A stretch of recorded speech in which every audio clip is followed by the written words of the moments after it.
Coube a mim essa tarefa honrosa de iniciar os trabalhos, né, num tema que, como Marina disse, é um dos mais pulsantes, mais tormentosos do direito tributário ultimamente. E, como eu serei a primeira, a minha explanação será da seguinte forma: eu vou tentar traçar uma linha do tempo da evolução legislativa a respeito do tema das subvenções para investimento, porque nós vamos tratar aqui exatamente da evolução legislativa e jurisprudencial sobre o tema. E, ao final, minha colega Caroline Marinho fará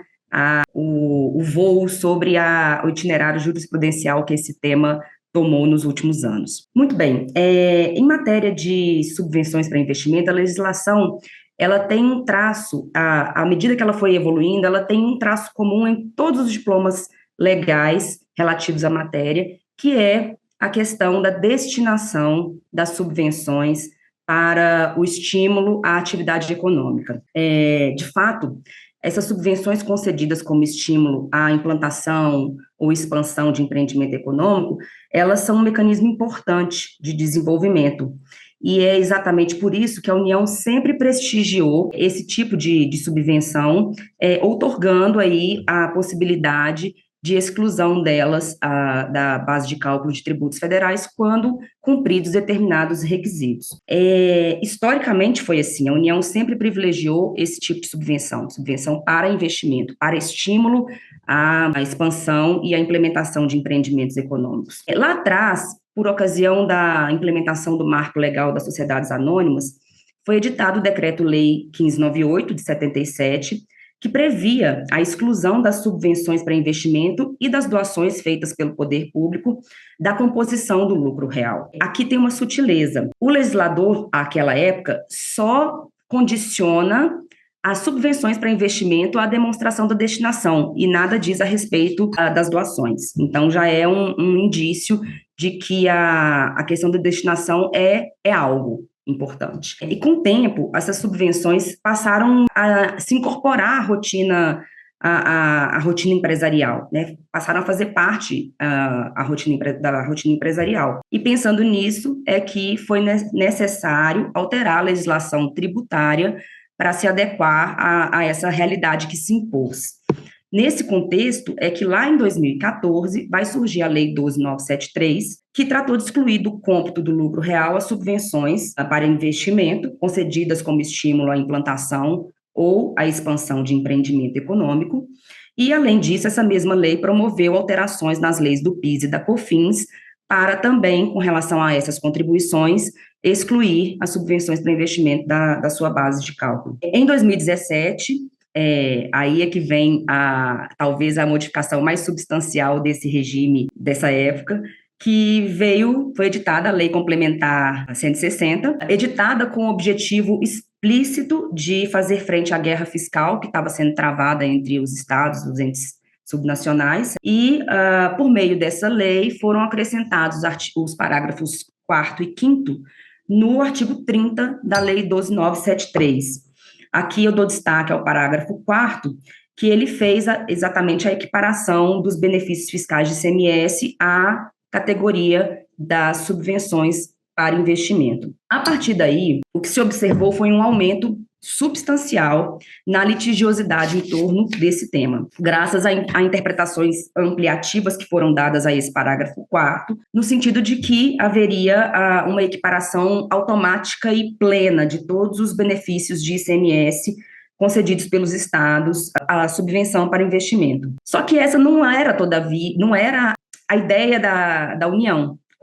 quando esse diploma foi editado, né? Inclusive, o veto foi derrubado e tudo mais, sabemos dessa história toda. Tanto essa não é a intenção do legislador, que se observarmos o artigo 30 na sua totalidade, nós veremos que o parágrafo 2º, por exemplo, foi mantido pela Lei Complementar 160. Parágrafo 2º que dispõe que serão tributadas as subvenções se elas não observarem todos os requisitos daquele artigo, que inclui o caput, e o parágrafo 1º, que traz os requisitos de ordem mais formal. Então, aqui, a gente vê que nunca foi dispensada a necessidade de se destinar valores de subvenção para a implantação ou expansão de empreendimento econômico para fins de exclusão dessa subvenção da base de cálculo de RPJ e CSLL, que eu estou falando expressamente de CSLL e RPJ, porque o diploma só se aplica, a Lei 12.973 só se aplica a essas espécies tributárias, né? Pois bem, para colocar fim a esse cenário conturbado de muita litigância e também de erosão da base de cálculo das bases tributárias da União, por que não dizer, a União optou por reformular totalmente a sua política fiscal, adotando um modelo aí que substitui a possibilidade de exclusão de benefícios fiscais de ICMS das bases tributárias, das bases de tributos federais, por uma modalidade de crédito que é otorgado àqueles que fazem jus aos benefícios otorgados na esfera estadual, nacional. Esse novo regramento, assim como os demais, prestigia, aliás, as subvenções destinadas exatamente à implantação e expansão de empreendimentos econômicos. A gente fica repetitivo, né, porque essa frase, ela é quase que um lugar comum em matéria de subvenções para investimento. Então, esse diploma também privilegia essas espécies de benefícios, né, aqueles que são subvenções para investimento ou que cumprem os requisitos de subvenção para investimento. Isso, inclusive, a gente vai ver quando tratarmos do tema 1182, que a Caroline vai falar a respeito das conclusões a que chegou o STJ com relação a essa matéria. Bom, voltando à Lei 14.789 de 2023, ela inova ao trazer pela primeira vez um regramento mais detalhado de como vai se dar essa habilitação, né, dos beneficiários de subvenções estaduais. Ela traz os conceitos muito bem definidos, inclusive ela conceitua expansão e implantação, já reduz um pouco a margem interpretativa. Além disso, ela traz as condições para fazer jus ao benefício federal, né, porque, afinal de contas, é um crédito otorgado pela União, então é um benefício federal, previsto em lei federal, e esse mecanismo também privilegia a transparência, porque tem todo um processo de habilitação, de demonstração dos requisitos, e, além disso, eu não posso deixar de dizer que ele se alinha às diretrizes da OCDE, que, por meio daquele plano BEPS, recomenda que se adotem modelos de benefícios mais fulcrados em concessões de créditos reembolsáveis, em detrimento daqueles que prevêem exclusões em base de cálculo, porque esses últimos seriam mais impactados quando de uma futura adoção de alíquotas domésticas mínimas. Então, bom, esse é o panorama legal, né, começando lá da Lei das SA, terminando aqui, culminando com a Lei 14.789, editada no ano passado, e eu queria deixar para arrematar a minha exposição, já estou caminhando para o final, dizer que a União sempre nunca foi contra beneficiar os beneficiários de subvenções para investimento. O fato é que nós precisamos que os requisitos sejam cumpridos, a destinação seja feita, os requisitos formais de escrituração contábil seja feita,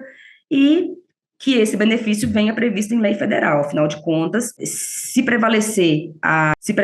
o entendimento de que benefícios fiscais estaduais podem ser livremente excluídos das bases de cálculos federais, a gente pode ter aí sim um conflito federativo, e eu sei que o conflito federativo é uma questão nesse tema, por isso que eu estou jogando essa provocação final para esquentar o debate. Então, com essas considerações, eu encerro a minha participação nesta primeira fase e agradeço a atenção de todos.